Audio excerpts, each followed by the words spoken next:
bonjour et merci de nous retrouver pour La Foi prise au mot, votre émission de formation chrétienne et de réflexion. Cette semaine, dans notre grande série sur les mots du catéchisme, commencée avec l'année de la foi, je vous propose un beau thème, celui de la beauté.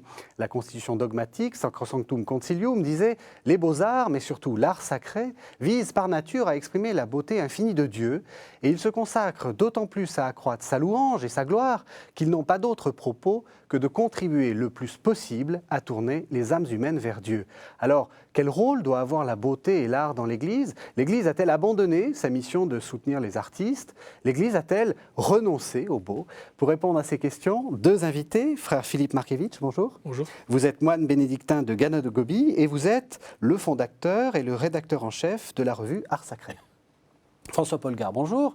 Bonjour. Alors on vous connaît puisque vous êtes consultant musical à KTO, on entend surtout votre voix, puisque c'est vous qui présentez les concerts, Exactement. et vous êtes musicologue et vous êtes également chef de chœur. Alors j'ai commencé cette émission en parlant de la fin finalement, du reproche que l'on fait quelquefois à l'Église d'avoir abandonné son mécénat, mais on va peut-être revenir au début, c'est-à-dire le rapport entre beauté et Église, beauté et liturgie, art et liturgie, on va essayer de prendre les deux en même temps. Pour vous, en quoi la beauté, l'art et ce lien que fait la constitution dogmatique est important, frère Markiewicz ? Déjà, ce texte emploie plusieurs verbes concernant le rôle qu'on peut attribuer à la beauté, exprimer la beauté de Dieu, tourner les âmes vers Dieu. Jusque-là, il n'y a pas de problème. Je suis un peu plus gêné avec une autre expression qui serait d'accroître la gloire de Dieu. Je pense qu'il est important de remarquer, c'est un peu un travail d'exégèse des textes, que dans ce texte essentiel dogmatique de Sacrosanctum Concilium, les questions qui concernent la beauté et l'art arrivent au numéro 122 pour un texte qui en compte 130. Et il ne faut pas avoir peur, à mon avis, de prendre un peu de recul par rapport à certains textes. C'est même une clé essentielle quand on prend, que ce soit un texte biblique ou un texte dogmatique du magistère. Tous les éléments ne sont pas équivalents. Bien sûr, lorsque saint Paul dit que les femmes doivent se taire et avoir la tête voilée, ça n'a pas la même portée que lorsque saint Jean dit que le Verbe s'est fait chair. Oui. Il faut apporter votre interprétation, votre nuance.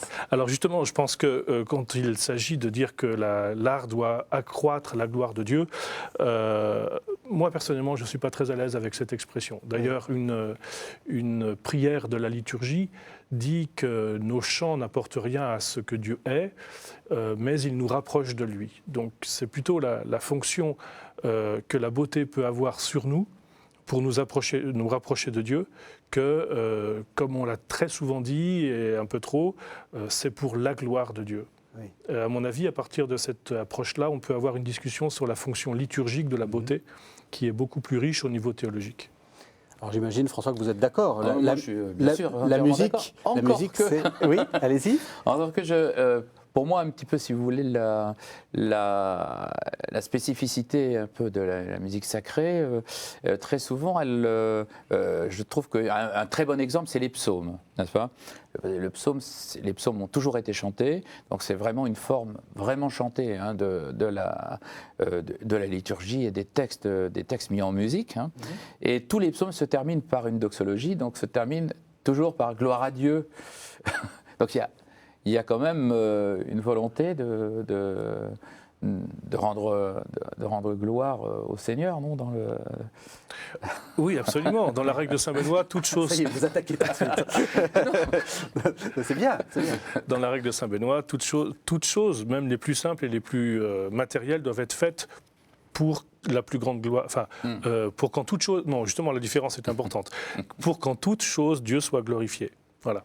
Il n'est pas question d'accroître la gloire de Dieu, il est question de glorifier Dieu, et c'est une vision liturgique de toute la vie, et les doxologies en sont vraiment l'expression. Non, mais je comprends bien, évidemment, il n'est pas question, comme vous dites, d'accroître, d'ailleurs je ne vois pas comment on pourrait nous-mêmes accroître la gloire de Dieu, mais par contre on peut exprimer je veux dire, par la louange, on peut exprimer la gloire de Dieu. En fait, c'est peut-être dans ce sens-là qu'il faut le... Et cette idée de conduire, le fait que, par exemple, la musique aide, Oui. aide à rythmer une célébration qui, sans elle, serait Ouais. ennuyeuse, Oui. peut parfois même créer des émotions qui peuvent nous rapprocher de Dieu. Oui, absolument. Non, mais c'est un point important. Encore que, il faudrait, il y aurait peut-être une discussion à faire sur le danger de l'esthétisme, le danger de la beauté pour la beauté, qui du coup se détacherait véritablement de la fonction liturgique ou de la fonction sacrale. Pour moi, justement, ce qui fait un peu le point commun entre toutes les formes d'art qu'on utilise dans la liturgie, c'est pour ça que je pense qu'il est important de distinguer les questions sur la beauté en général et puis l'art dans les églises, c'est qu'elles ont véritablement une fonction qui s'inscrit dans l'histoire du salut. On a trop tendance souvent à séparer ce qui est l'art de la liturgie. C'est-à-dire que même l'architecture est parfois considérée comme une boîte dans laquelle a lieu la liturgie. Mais la liturgie, c'est vraiment la somme de tous les signes sensibles, tous intégralement, qui nous ouvrent le corps pour accueillir la grâce de Dieu qui se donne corps à corps. C'est-à-dire que dans la théologie de l'incarnation, véritablement, Dieu nous a révélé qu'il n'y a pas d'autre façon de le rencontrer au plus profond, au plus intime, qu'en passant par le corps et par donc l'expérience sensible. Donc la liturgie est un ensemble d'expériences sensibles qui intègrent complètement la musique, la beauté de la peinture, l'espace architectural, toutes ces dimensions-là en font partie. Et quand la prière dit justement que notre chant n'apporte rien à Dieu, à ce qu'il est, mais est plutôt fait pour nous rapprocher de lui, c'est exactement de ça qu'il s'agit. Je pense que vous êtes d'accord. Ah oui, là, alors, oui, on va totalement, peut-être entendre un premier extrait Oui, de chant grégorien, parce que voilà. c'est tout à fait dans cette lignée-là, puisque maintenant c'est très à la mode, le chant grégorien, on l'écoute dans sa voiture, on l'écoute. Oui. En réalité, le but, c'est pas ça. Non, pas du tout, évidemment. Non, puis en plus, c'est une musique... ce qui est très intéressant dans le chant grégorien, c'est que déjà, ce n'est pas une musique qui est inspirée, entre guillemets. Hein. C'est pas une musique écrite. C'est une musique qui, en fait, a émergé petit à petit des textes, a émergé du texte. Et donc, en fait, c'est le texte sacré, n'est-ce pas, qui génère, en quelque sorte, le chant grégorien. Et en ça, c'est quand même c'est très passionnant parce que il n'y a pas du tout contrairement à ce qu'on voit aujourd'hui par exemple, il n'y a pas du tout d'individualisation du compositeur parce qu'aujourd'hui on est évidemment dans une société où la personnalité est toujours mise en avant par rapport au reste. Hein. Là, il n'y a pas du tout de personnalité, rien du tout. Tout disparaît derrière la composition elle-même qui en fait émerge comme une fleur sort de la terre et voilà, la musique arrive, elle sort. C'est dans ce sens-là que pour moi le chant grégorien est aussi sans doute la musique liturgique par excellence. Et je ne suis pas le seul à le dire, je crois, parce que du coup, de nombreux textes de Vatican II, des différents textes conciliaires, des textes qu'on a pu entendre depuis, réaffirment l'importance du chant grégorien, d'ailleurs, sur les autres répertoires. Ce qui ne dénigre pas les autres répertoires, mais qui réaffirme quand même cette importance principale. Quoi. Ouais. Qu'est-ce qu'on va entendre? Alors on entend en fait un répond de la Semaine Sainte. C'est le Tenebrae Facte Sunt, qui m'a paru intéressant parce que c'est à la fois une musique qui est prière, hein, n'est-ce pas, mais c'est aussi une musique qui est expressive, c'est-à-dire qu'elle a une véritable rhétorique, c'est-à-dire que la forme même des phrases musicales suivent, alors là, absolument, véritablement le texte qui est très, très précis. Les ténèbres se sont faites alors que l'on crucifiait Jésus, et d'une très grande voix, il s'exclama mon Dieu, pourquoi m'as-tu abandonné? Voilà et le texte, et du coup, avec des personnages, il y a Jésus qui parle, il y a comme un évangéliste qui raconte au début, voilà. Et on est déjà alors que c'est justement une musique qui est un peu comme de la musique pure, hein, on est quand même déjà dans une musique où il y a je pense qu'il y a une véritable recherche de l'expression quand même. Hein. On écoute.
Alors là, à la fin, bien sûr, on a bien entendu, n'est-ce pas, la grande montée sur Deus Meus.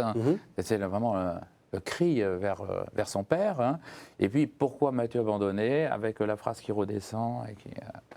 Oui, c'est intéressant parce que c'est ce que vous disiez, c'est pas de la beauté pure. Enfin, je veux dire, on sent que c'est de la beauté qui est au service de quelque chose. À mon avis, ce qui est très important, vous avez très bien dit tout à l'heure que tout partait de la psalmodie. Et dans les monastères, en fait, c'est vrai que le chant grégorien a une place particulière et il ne se comprend bien que si on conçoit que pour nous, ce qui est premier, ce sont les psaumes qui durent, ces offices qui sont très longs. Là est d'abord la musique liturgique. Et c'est à partir de certains passages de ces psaumes qu'il y a discrètement, petit à petit, des envolées, si je peux dire, ou des développements qui vont être en fait des commentaires du corps du texte. On va choisir de mettre en relief tel verset, ça sera déjà un commentaire, mais le corps qui est essentiel, c'est la psalmodie. Et finalement, derrière la psalmodie, il y a la cantillation, il y a le texte lui-même, qui a ses accents. Alors en français, on a un peu du mal parce que les accents ne sont pas du tout les mêmes, mais on a très bien entendu tout à l'heure que la structure de la musique, qui a beau ne pas être rythmé dans son écriture, est très rythmé par le texte. Et donc finalement, c'est une mise en valeur du texte. Alors, est-ce que ça, justement, tout de suite, ça nous pose une grande question sur la question de la beauté et de l'art, surtout. On voit bien que là, c'est un art au service d'eux. Alors qu'on est, depuis peut-être le 19e siècle, dans l'idée que l'art, c'est l'art pour l'art, ça vaut pour lui-même, etc. Pas du tout. Dans l'Église, c'est toujours au service de quelque chose. Avec une certaine nuance. Je m'interroge beaucoup et je souhaite que la Revue Art Sacré soit un des lieux où cette question soit abordée. Elle l'a été récemment dans un numéro sur les évangéliaires. Il est tout de même troublant de s'apercevoir qu'il s'agisse des images des vitraux que l'on nous a toujours dit être des bibles pour les illettrés. En fait, c'est absurde. Il suffit de s'apercevoir qu'à Chartres, on loue des jumelles pour voir les détails. Ce sont des images qui ne sont pas toujours faites pour être vues. Et dans les évangéliaires, c'est absolument extraordinaire parce que ces images qui peuvent avoir une complexité, une richesse et une beauté pure. Oui, on va voir passer le livre de Kels, donc un livre... Il y en a beaucoup et ceux du 7e, 8e, 9e siècle sont les plus beaux, n'étaient pas faits pour être vus. Alors, ça peut être contradictoire avec ce que je disais sur l'expérience sensible, qui est le lieu même où Dieu se donne dans sa grâce. Mais là, il y a une autre dimension de la beauté pour laquelle je n'ai pas forcément de réponse, mais j'observe que dans l'histoire, il y a une présence de la beauté pure pour elle-même, gratuite, qui doit être là. Albert le Grand disait que cette beauté était là et rayonnait, même si personne n'était là pour la comprendre et la connaître. Il y a presque un peu comme le bonum diffusivum sui, la bonté qui se diffuse d'elle-même, la beauté aurait aussi une diffusion d'elle-même. Donc, voilà, ça permet d'enrichir le débat. Je n'ai pas forcément de réponse, mais je crois que s'intéresser et se pencher sur le patrimoine doit nous permettre de nous poser des questions sur la beauté aujourd'hui et donc l'art aujourd'hui. Alors vous n'allez pas me simplifier la transition que je veux faire, puisque justement, moi je voulais arriver à l'idée aussi que dans l'Église, la beauté a servi à la fois d'expression, de soutien, mais également que l'Église a été comment dire, favorisante, un mécène, quelquefois pour accroître la gloire de Dieu, mais aussi la gloire de l'Église, qui a eu une part de mécénat comme acte politique, comme acte... Vous êtes quand même d'accord avec ça? Oui, d'autant plus que justement, pour moi, c'est la dimension qui m'est la plus facile à aborder. Ce que je viens de vous dire était simplement une porte ouverte vers d'autres dimensions. Non, mais c'est très important. Pour moi, la chose première, c'est que dans l'expérience que je peux avoir de la liturgie dans mon monastère, la beauté sensible et toutes les œuvres qui nous entourent. Bon, mon église est romane et aujourd'hui dépouillée des fresques qu'elle avait à l'origine. Donc on aime beaucoup la pureté au XXe siècle, au XXIe siècle. Mais à l'origine, ces églises étaient faites pour être véritablement une liturgie de tous les sens. Et un tableau, une fresque, une mosaïque ou une musique, à plus forte raison, est là pour participer à cette grande liturgie cosmique que l'Église a toujours suscitée. Et donc, en commandant des œuvres d'art, elle voulait enrichir cette expérience. Et c'était justement parce qu'elle estimait que elle comprenait que c'était la définition de la liturgie que d'enrichir cette expérience.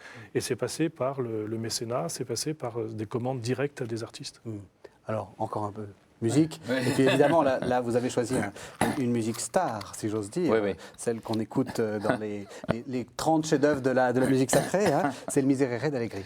Oui, parce qu'évidemment, c'est de la musique qui a été évidemment commandée pour la chapelle Sixtine. C'était vraiment été écrite pour. C'était d'ailleurs tellement écrite et commandée pour la chapelle Sixtine qu'à l'époque, on n'avait même pas le droit de la chanter ni de l'interpréter dans une autre chapelle ni dans une autre église.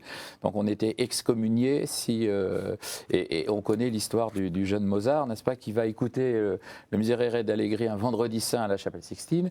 Et comme évidemment personne ne s'est risqué à copier cette musique, son père lui demande en sortant de la chapelle, comme un exercice d'oreille, de retranscrire ce qu'il avait entendu. Et donc le jeune Mozart, qui à l'époque, je crois que c'était en 1770, il devait avoir 14 ans, n'est-ce pas, fait son petit exercice en arrivant à la maison. Et le soir, ils vont réécouter une deuxième fois le Miserere, qui n'était chanté que le vendredi saint. Et son père nous dit dans une lettre que son travail n'était pas trop mauvais, il n'avait fait que 2 fautes. Voilà. dans sa transcription. Voilà. Alors bon, c'est une œuvre évidemment éminemment connue, mais là c'est intéressant encore une fois parce que là c'est un psaume. Et là on va voir une version d'un psaume très orné, puisque là évidemment on n'est plus à l'époque du chant grégorien, 9e siècle, 10e siècle, on est à la fin de la Renaissance et presque au début de l'époque baroque. Hein.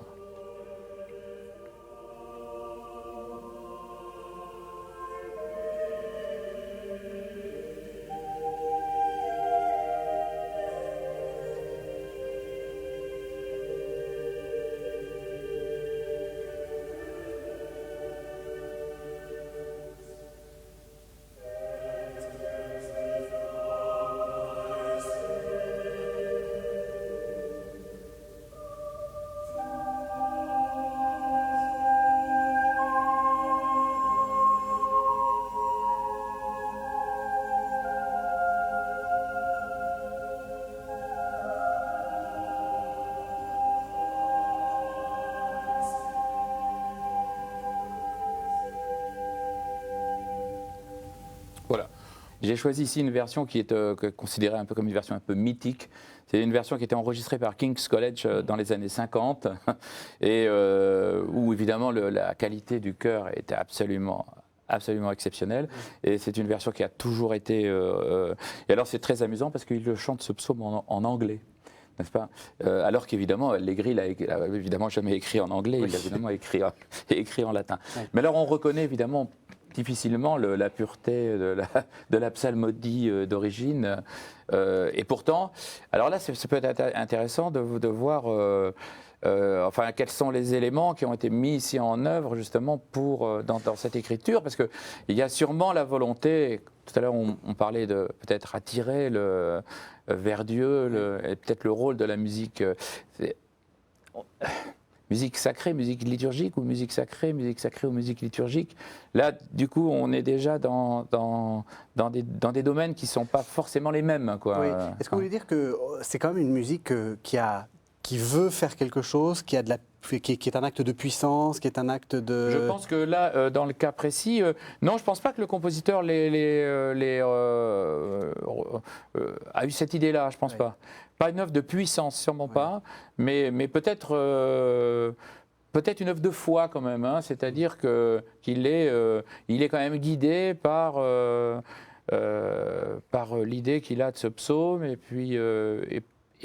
Mais je ne suis même pas absolument certain qu'il ait l'intention d'être prosélyte en écrivant cette musique. Moi, ce qui me touche beaucoup, c'est que non seulement c'est un don fait à Dieu pour sa plus grande gloire, mais c'est un don fait aux gens qui célèbrent la liturgie. Le fait que les Anglais, à cette époque-là, insistent sur le fait que tout le monde doit participer à la liturgie, c'est un trésor qui a été redécouvert après Vatican II, et un peu théoriquement, parce que ça demande toujours à être développé. Mais en tout cas, c'est le trésor des anglicans d'avoir vraiment rappelé que les offices, ce n'est pas réservé aux moines et aux clercs, c'est véritablement à tout le monde. Et quand on a la chance de pouvoir assister à un office, un evening song ou quelque chose de semblable en Angleterre, c'est très impressionnant de voir et la qualité musicale et la participation de tous. Voilà quelque chose qui mérite d'être retrouvé. Qui mériterait d'être réfléchi. En particulier pour la formation du peuple. Pour la formation de tout le monde.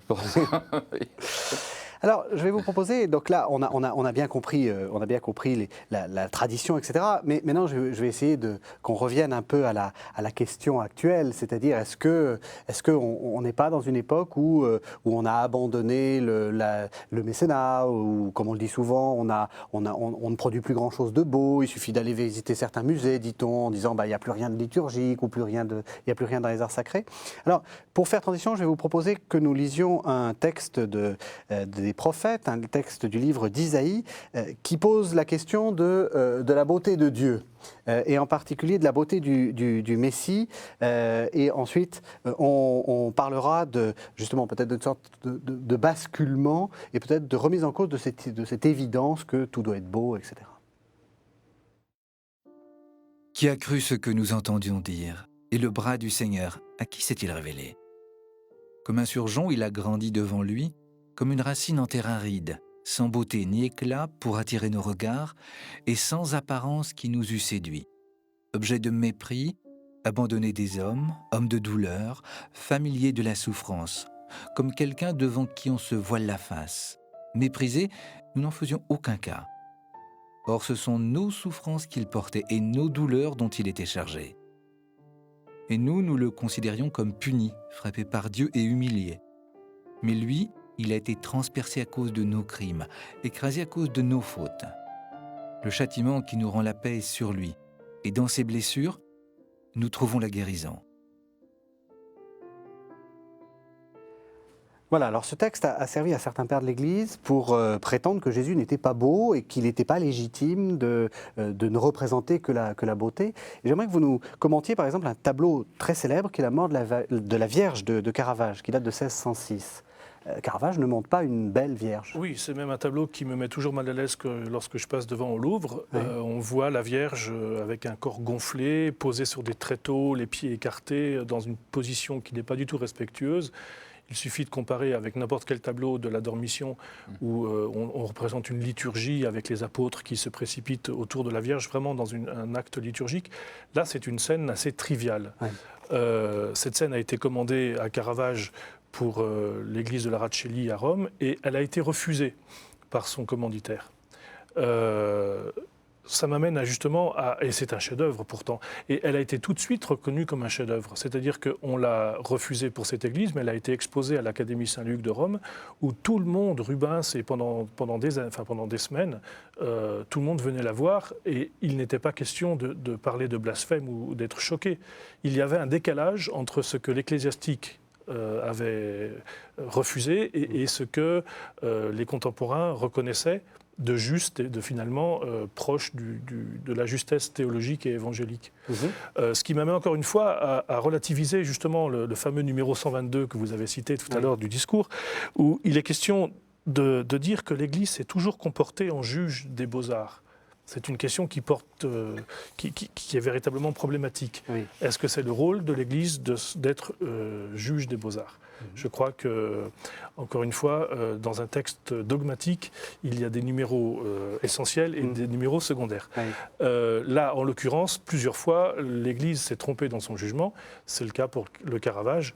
Et Dominique Poneau a écrit un très beau texte dans Art Sacré sur ce tableau en le commentant, en disant que vraiment, pour le Caravage, l'idée était de montrer que la Vierge était passée par où son fils était passé. Et que ce n'est pas simplement pour représenter, soi-disant, une prostituée retirée du Tibre, mais véritablement, il y a un discours théologique et un engagement spirituel du peintre qui n'a pas été forcément reconnu tout de suite, mais qui fait la richesse proprement spirituelle de cet art. Donc, là, ce qu'on a essayé de dire pendant cette première partie d'émission en disant que l'art sacré, les arts de l'Église doivent être uniquement tournés vers le beau, c'est pas forcément quelque chose pour vous, c'est pas le but nécessairement. L'histoire de l'art des Églises est remplie d'œuvres qui ne montrent pas des Christ beaux. Un des plus célèbres et qui touche beaucoup nos contemporains, c'est le retable d'Isenheim, où on voit un Christ gluant de sang, couvert d'épines. On insiste plus sur la laideur. Et au XXe siècle, il est clair qu'après la guerre de 14-18, il y a eu une rupture et les artistes ont cessé de vouloir représenter de la beauté et ont plutôt rejoint non pas l'homme uniquement, comme certains le disent, mais véritablement Dieu dans sa déréliction, le Christ dans sa passion, présent dans la souffrance des hommes. Et cette recherche de la non-beauté pour exprimer quelque chose de Dieu, nous n'en sommes pas forcément encore sortis et c'est en tout cas quelque chose qui nous marque beaucoup aujourd'hui. Alors, je me tourne vers vous parce qu'il y a aussi la question de la musique. On avait fait l'an dernier une émission sur la musique contemporaine et je vous avais dit plusieurs fois, je suis désolé mais je vais vous le redire, que c'était inaudible, que c'était laid, que voilà. Comment est-ce qu'on peut défendre ça ? Ben, je pense que oui, moi je suis assez d'accord avec le père aussi, parce que qu'est-ce qui dit que l'art doit forcément montrer quelque chose de beau ? L'art peut très bien simplement chercher à exprimer quelque chose tel que c'est, de manière réaliste, par exemple. Hein. À ce moment-là, le réalisme, la réalité n'est pas forcément belle. Donc est-ce que le but de l'art, c'est de représenter du beau. Est-ce que le but de l'art, c'est d'être beau ? Je ne suis pas sûr que ce soit son but. Hein.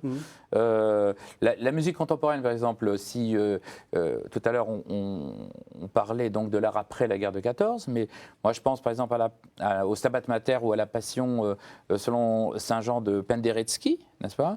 Eh bien, ce sont des musiques, donc toujours par ce même compositeur Penderecki, qui est compositeur croyant, compositeur de musique sacrée, etc. Lui ne nous montre pas, il ne cherche pas non plus forcément à faire quelque chose de très très beau. Il cherche peut-être aussi à exprimer de manière le plus réaliste possible et en fonction des expressions de son époque. Une réalité qui est la réalité du Christ crucifié devant sa mère, par exemple, pour son Stabat Mater. Voilà. Donc, alors après, la question est de savoir si, en se comportant de cette manière-là, est-ce qu'on rejoint la première question qui était au début de l'émission, c'est-à-dire est-ce qu'on va attirer Voilà, c'est le cœur voilà, de notre interrogation. Est-ce que... Pas forcément de la même manière, quoi. Pas forcément de la même manière.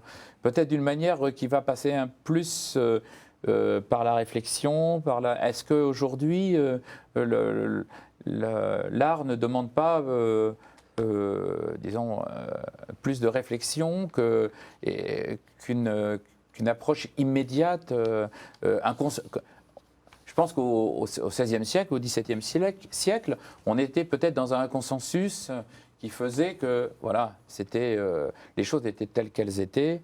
Et du coup, Caravage, comme vous dites, à partir du moment où il ne se comporte pas exactement de la même manière, eh bien, il y a une rupture quelque part.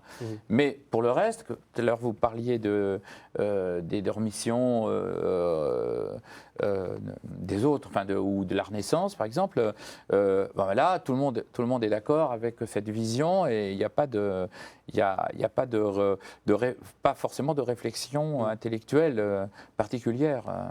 Alors ça suppose qu'on définisse l'art un peu différemment. C'est-à-dire que l'art n'est pas complètement la recherche du beau, peut être aussi la recherche de la vérité. Justement, si vous parlez de la vérité, je pense qu'un des théologiens les plus importants de ces dernières années, c'est Jean-Paul II sur ces questions-là. Oui. Il a écrit un texte parlant de l'art qui rejoint, à mon avis, très très bien nos contemporains, en particulier les artistes, c'est ça qui est important pour ce texte. Il écrivait, même lorsqu'il scrute les plus obscures profondeurs de l'âme, ou les plus bouleversants aspects du mal, l'artiste se fait en quelque sorte la voix de l'attente universelle d'une rédemption. Donc Jean-Paul II reconnaît presque une dimension prophétique à l'artiste. Pour moi, il y a une chose qui s'est passée essentielle au XXe siècle avec le Concile Vatican II, qui n'est pas toujours forcément bien perçue, et en tout cas qui a été bien perçue par ceux qui ont refusé Vatican II. Ça veut bien dire qu'eux, ils avaient écouté. C'est lorsque Paul VI dit que l'Église doit se mettre à l'écoute du monde pour discerner ce que l'Esprit dit à l'Église. C'est une révolution copernicienne. Jusque-là, l'Église devait enseigner le monde. Et elle disait d'ailleurs, dans le texte, il est dit aussi que l'Église a toujours enseigné les artistes. Pour une fois, avec un retour sur la conception de ce qu'est l'Église, on ose affirmer que l'Église se met à l'écoute du monde pour discerner ce que l'Esprit dit au monde, et en l'occurrence ici par les artistes. Donc, pour Jean-Paul II, les artistes ont ce rôle prophétique de témoigner de l'attente universelle de la rédemption. Et finalement, dans ces cas-là, il n'est plus question de beauté qui doit attirer, mais simplement de vérité. Et si on le replace dans la fonction liturgique dont je parlais au début, la beauté doit être là simplement pour que la liturgie soit ce qu'elle doit être, la grande convocation de toutes ces dimensions, sans chercher à leur donner une dimension plus expressive de recherche de la beauté. Alors, justement, je vais essayer on va essayer d'être un peu pédagogique. Je vais vous soumettre quelques œuvres et vous allez me dire, parce que c'est des œuvres qui ont peut-être choqué, ce qu'on peut y trouver. Si je vous cite par exemple le Christ d'Assis de Germaine Richier, 1950. Le Christ de Germaine Richier, c'est un moment fondateur dans l'art sacré du XXe siècle. Il a d'abord été accepté, commandé par l'Église, accepté par l'évêque local. Et ça a été ensuite l'occasion d'un énorme scandale qui a été ce qu'on appelle le début de la querelle de l'art sacré. Parce que ce Christ qui n'a pas véritablement de figure humaine, qui ressemble à un morceau de bois arraché, qui insiste beaucoup plus sur la dimension de la souffrance, qu'on peut très bien rapprocher du Christ du retable d'Issenheim, a été considéré comme blasphématoire, y compris par un cardinal c'est allé très loin, c'est allé jusqu'à Rome, qui s'est mis à interdire la création contemporaine trop abusive, et à ce moment-là insister sur le rôle de jugement que l'Église devait avoir. C'est pour ça que je réagissais tout à l'heure. Aujourd'hui, ce crucifix qui a été un temps enlevé de l'Église, maintenant il a retrouvé sa place, et il est considéré comme un chef-d'œuvre non seulement de l'art, mais aussi de la spiritualité. Et il est, à mon avis, je pense, à l'origine d'une grande filiation d'œuvres d'art contemporaines qui montre un Christ comme dans le texte d'Isaïe, une autre façon de rejoindre le Christ en tout cas. On va passer à la musique. Si je vous parle de Schnittke, Ah oui. que vous avez choisi aussi. Oui, absolument. Oui, alors bon, j'ai choisi cette pièce de Schnittke qui s'appelle Concerto pour chœur. Hein. Donc en fait, on n'est plus dans un contexte liturgique. Là, c'est une œuvre de musique sacrée. Oui. C'est un compositeur qui est orthodoxe en fait. Hein. C'est très compliqué. Un Allemand d'origine russe, enfin voilà, et qui est décédé il y a une petite quinzaine d'années. Hein, voilà. Alors, ce qui est intéressant dans cette œuvre, c'est qu'elle est entièrement ancrée dans une tradition justement.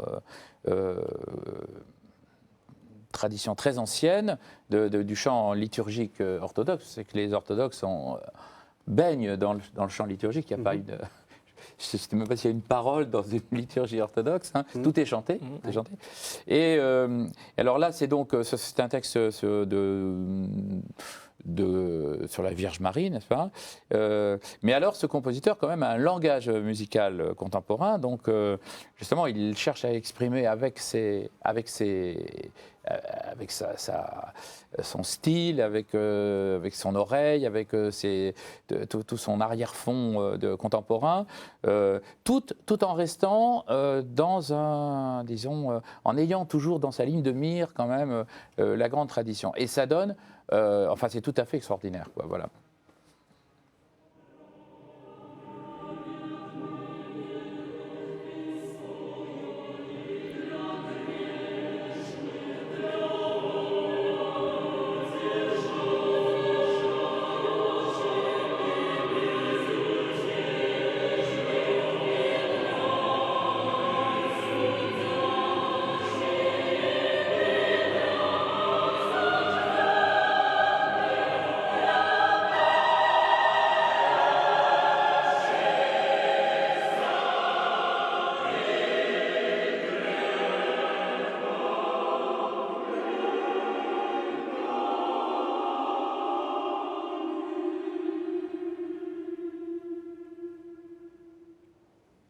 Ça s'arrête. Alors, justement, qu'est-ce que ça dit? Est-ce qu'on peut, là aussi, comme avec le Christ d'Assis, faire ce lien en disant, mais le but, c'est de montrer quelque chose de nouveau, quelque chose de... Alors, ouais, mais je pense que c'est plus, disons, dans son langage, si vous voulez, qu'il cherche à exprimer quelque chose de nouveau. Plus dans le langage que véritablement dans la forme, quoi. Peut-être que c'est la même démarche que le Christ Germaine Richer, peut-être, je ne sais pas. En tout cas, c'est pas fait pour nous rassurer. Je pense à cette phrase de Georges Braque que Benoît XVI a cité récemment dans une lettre aux artistes aussi, dans un discours pour les artistes. La science rassure et l'art trouble. C'est-à-dire que l'art est fait pour nous mettre en mouvement, non pas pour nous rassurer, comme une certaine beauté pourrait rassurer. Et peut-être justement que ces artistes qui, à différents moments de l'histoire de l'art, ont mis en mouvement, ont troublé, ont choqué. Alors évidemment, c'est pas le choquer pour choquer. La question ensuite n'est pas du tout de rechercher le blasphème. La question du blasphème est d'ailleurs très intéressante pour l'art du XXe siècle, on en reparlera peut-être. Mais voilà, moi ce qui me semble important, c'est que l'art trouble suscite une mise en mouvement qui nous dirige vers ailleurs, vers autre chose, vers l'autre, et que c'est peut-être plus facile encore avec la musique, je ne sais pas. C'est peut-être justement une grosse différence avec les époques précédentes, où finalement, l'art n'était pas vraiment fait pour bouger les gens, au contraire. Mais est-ce qu'on peut dire que la musique a changé là-dessus? Qu'est-ce qui nous rassurait autrefois et qu'est-ce qui nous inquiète maintenant? Mais non, mais je crois qu'autrefois, en fait, c'est complètement différent, quoi. La démarche est complètement différente. Autrefois, on pouvait écrire comme les anciens, on pouvait écrire comme son maître, on pouvait écrire comme son voisin, n'est-ce pas? Et c'était tout à fait naturel parce que parce qu'on avait, tout le monde avait un peu la même, le même environnement, peut-être pas forcément exactement la même culture, mais enfin, disons, baigné un petit peu dans le même, dans la même mouvance. Et donc, dans le fond, voilà, ça marchait. Il n'y avait pas de. D'ailleurs, les compositeurs de musique sacrée, ils étaient formés par l'Église. Je veux dire, aujourd'hui, les compositeurs, ils sont formés par le conservatoire, ils ne sont pas formés par l'Église. Même les compositeurs de musique sacrée. Il n'y a plus vraiment d'enseignement, si vous voulez, direct de pour vous, de c'est un l'Église. mal ou c'est un bien? Alors, non, mais c'est différent, quoi. Voilà. Je pense que tout à l'heure, on parlait du Caravage qui avait été refusé. Bon, alors, les peintres, à cette époque-là, justement, ils n'étaient pas formés par l'Église. Ils étaient formés dans les ateliers, ils étaient formés dans un milieu qui baignait sans doute enfin, où l'Église était présente, mais où c'était pas l'Église, quoi. Ils allaient travailler, travailler chez un maître, n'est-ce pas? On ne va pas travailler dans une scola. Oui. Tandis qu'au contraire, les musiciens de musique sacrée, ils étaient formés par l'Église. C'est-à-dire, dès qu'ils avaient 8 ans, ils étaient, entre guillemets, embrigadés dans la maîtrise. Là, alors, pendant leur jeunesse, ils chantaient, n'est-ce pas? On les faisait chanter. Enfin, ils participaient aux liturgies, etc. Et puis, en même temps, on les formait à l'écriture. Et puis, quand ils arrivaient à l'âge adulte, tout naturellement, voilà, ils écrivaient de la musique. Et tout ça se passait dans un... C'est pas forcément... Je veux dire, c'est pas du tout un jugement de valeur. Hein, c'est une réalité. Aujourd'hui, c'est différent. C'est différent. Et justement, alors, comme disait le père, c'est l'évolution peut-être aussi de la société, du monde dans lequel on vit, fait que justement les artistes ont peut-être une autre démarche que celle de Je voudrais revenir sur cette question d'inquiétude ou de facteur d'inquiétude avec je vous présente une autre œuvre que vous avez sélectionnée, Thomas Gleb, Le Cygne. C'est inquiétant, ça? C'est très intéressant. Thomas Gleb, d'abord, est un juif. Ce signe qu'il a fait était au départ ce qui devait représenter la croix pour le mur d'un Carmel. Donc, en lieu et place d'une croix, il y a ce signe qui est à la fois le iode du nom divin. Oui. Enfin, c'est quelque chose qui est beaucoup plus riche. Le début de Yahvé. Donc, Oui. voilà. Il y a toute une richesse donc, des racines de la croix, de ce signe. Il y a aussi cette plaie. Oui. Peut-être que la photo ne le montre pas bien, mais quand on regarde en détail, c'est un mur qui a été incisé et ensuite recousu avec des cordelettes qui venaient des vêtements des carmélites. C'est quelque chose qui rappelle la plaie, qui rappelle aussi les barbelés, qui rappelle Auschwitz, qui rappelle énormément de choses et qui, au final, donne quelque chose je trouve, de très beau et de très contemplatif. Vous parliez du blasphème. Est-ce que c'est une dimension importante pour l'art actuellement? Et peut-être une première définition, qu'est-ce que c'est qu'un blasphème? Et est-ce qu'il est possible encore de blasphémer? C'est la dernière question, à mon avis, la plus intéressante. Oui. Parce que, finalement, la grande question, c'est de savoir, peut-on parler à la fois de la transcendance absolue de Dieu et du fait qu'on puisse le blasphémer? C'est une question théologique essentielle à laquelle il faut répondre. Certes, Dieu se laisse atteindre dans ceux qu'il aime, et donc il se laisse blasphémer, entre guillemets, dans ceux qui sont choqués, blessés en son nom. Mais parler directement, comme le font par exemple les musulmans, d'une atteinte faite à Dieu, c'est quelque chose qui me paraît assez contradictoire. Tout à fait. D'autre part, il est très difficile de parler de blasphème en art si on ne s'intéresse pas aussi à l'intention de l'artiste. Certaines œuvres d'art qu'on ne comprend pas sont parfois traitées de blasphématoires, comme ça a été le cas pour le Caravage, comme c'est aussi parfois le cas pour des artistes aujourd'hui, mais quand on parle avec eux, et c'est mon travail de rencontrer beaucoup, on s'aperçoit que leur discours ne correspond pas du tout à ce blasphème. Mais c'est un peu ambigu, parce que par exemple, le fameux Christ trempé dans de l'urine de Serrano, il a un discours dans un certain milieu où il insiste sur son catholicisme et sur son respect. Et il ne ment pas quand il dit ça, je suis persuadé. Ce Christ est magnifique. Tant qu'on n'a pas lu le cartel qui vous dit de quoi il s'agit, c'est une chose belle. Objectivement, ça peut être considéré comme beau. En revanche, dans un autre milieu, il va avoir tout un discours sur l'Église qui a refusé ceci, qui a fait ceci. Bon, le discours des artistes est lui-même ambigu et il faut le prendre parfois avec discernement. Je pense à d'autres artistes qui ont fait, par exemple, une installation provisoire dans l'église Saint-Eustache à Paris. Pierre et Gilles. Pierre et Gilles, qui ont fait là une œuvre, à mon avis, qui dit des choses très intéressantes sur le sacré qui est souvent présenté comme une mise à distance.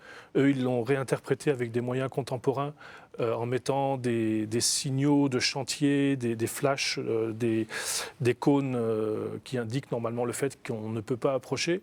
Donc avec un vocabulaire d'aujourd'hui, ils ont redit quelque chose d'assez basique de la mise à distance du sacré. Et au milieu de tout cela, ils ont présenté une vierge des banlieues, comme ils disent, une vierge à l'enfant, qui est très, très liée à la tradition de l'icône, puisque les gestes sont les mêmes. Et dans cette œuvre, et connaissant les artistes, je peux vous assurer qu'il n'y a absolument rien de recherche de blasphème. Et pourtant, elle a été souvent considérée comme telle. Donc on confond le fait d'être dérangé et le fait de voir Dieu blasphémer. Et quelquefois, on est simplement dérangé parce qu'on est choqué dans nos canons, de la façon habituelle de présenter une œuvre. Et je crois que la culture, dans ces cas-là, est très importante. C'est pour ça que dans la revue Art Sacré, je tiens beaucoup à ce qu'on parle aussi bien de patrimoine que de création, car l'un ne se comprend pas sans l'autre. Et si on comprend les questions que pose un manuscrit d'un livre, comme on l'a montré tout à l'heure, des enluminures du 8e ou du 8e siècle, si on accepte de rentrer dans les questions et dans ce que pose la beauté dans ces cas-là, ça nous aide à comprendre d'autres formes de beauté pour aujourd'hui. Et c'est vraiment pour moi quelque chose d'essentiel de nourrir l'un par l'autre. C'est exactement ce que vous disiez naguère dans une émission précédente sur la musique contemporaine, c'est-à-dire qu'on ne la comprend pas parce qu'on n'est pas cultivé. C'est toute la question, je crois, justement, là où on est dépassé un petit peu par le sujet, c'est que il y a aussi la question de l'objectivité de l'art et la subjectivité. Est-ce que le beau est objectif? Est-ce que le beau n'est pas forcément quelque part subjectif? Parce que c'est avec nos oreilles, avec nos yeux qu'on appréhende de toute façon les objets, que ce soit un objet sonore ou un tableau. Et donc, et aussi avec notre culture. Et avec notre culture, voilà. Mais bien sûr, oui, avec notre culture, ça c'est certain. Et c'est certain que la musique contemporaine, si on n'a pas le bagage de tout ce qu'il y a avant et qui s'accumule, n'est-ce pas? Et c'est très compliqué. Ça peut paraître complètement étranger. Voilà, c'est surtout ça. Surtout étranger. Que l'art ancien, là je parlerai plutôt des arts visuels, peut être considéré comme un immense catalogue, au même titre que l'art contemporain, de formes et d'expériences. Si vous prenez toute la peinture du XXe siècle comme des recherches plastiques sur des expériences sensibles, et vous rajoutez ça à tout ce qui s'est fait durant les siècles précédents, vous classez tout ça dans un gigantesque catalogue et vous avez là la matière pour faire des choses extraordinaires, qui restent peut-être toujours à faire, mais en tout cas qui sont du même ordre. Et pour la musique, c'est pareil pour le XXe siècle, parce que exactement de la même manière, au XXe siècle, effectivement, les compositeurs ont un bagage extraordinaire, énorme, et chacun fait son expérience, cherche quelque chose de nouveau, cherche à aller dans une direction, dans une autre, et alors évidemment, à chaque fois, c'est compliqué pour celui qui va l'écouter, parce que c'est nouveau, ça débouche apparemment sur rien. Mais en réalité, forcément, ça va déboucher sur quelque chose. Alors, on arrive à la fin de l'émission et j'ai envie de vous poser à l'un et à l'autre une question qui peut-être va relancer une autre émission. C'est la question de l'art sacré. Alors évidemment, c'est vraiment votre thème. Pour cela, je voudrais vous montrer une image d'Anish Kapoor, qui est une image de quelqu'un qui ne se définit pas forcément comme artiste sacré ou comme artiste en lien avec une religion, et qui nous donne des émotions, et des émotions qui peuvent peut-être confiner au sacré. Alors, est-ce qu'il ne faut pas faire un peu éclater ces Oui, frontières-là? absolument. J'ai repris le titre Art sacré dans la revue pour Oui, mais il y a des un questions S. historiques. Les S sont très importants, le Oui, pluriel. toujours. Il est évident que le sacré est un terme piégé. Je m'aperçois que souvent, des artistes, de toute façon, ont une recherche spirituelle. Et même quand ils ne veulent pas le dire, il ne faut pas leur imposer, enfin leur coller s'ils n'en ont pas. Nous avons toujours la possibilité, la liberté d'avoir une lecture spirituelle de leurs œuvres. Les œuvres d'Anish Kapoor ou d'autres artistes comme Bill Viola, des artistes qui intéressent aujourd'hui le Vatican, qui veut faire un pavillon à l'exposition d'art contemporain de Venise cette année avec de tels artistes. Il ne s'agit bien sûr pas d'art sacré, mais d'art qui peut susciter une expérience spirituelle. Et très nombreux sont ces artistes, et pour pas, à mon avis, je crois qu'on peut dire de tout art véritable qu'il peut être le lieu d'une expérience spirituelle. Et ça fait éclater, comme vous le disiez, la définition de l'art sacré. Alors, pareil, parce que là, quand vous nous avez parlé de Schnittke, vous nous avez dit il est orthodoxe, mais en même temps, c'est pas de l'art sacré. Non, c'est pareil. Quand on regarde une certaine mouvance, disons, de la musique contemporaine, on s'aperçoit qu'il y a effectivement des compositeurs qui sont en recherche. Sont effectivement en recherche spirituelle et qui ne sont pas forcément, c'est pas de l'art sacré, c'est une recherche, voilà, une recherche d'une réponse, d'un écho. Vous pensez à qui?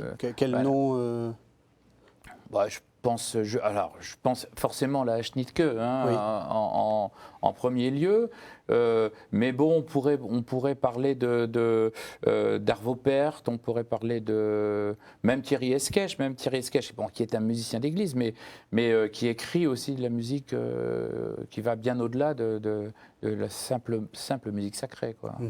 Ouais.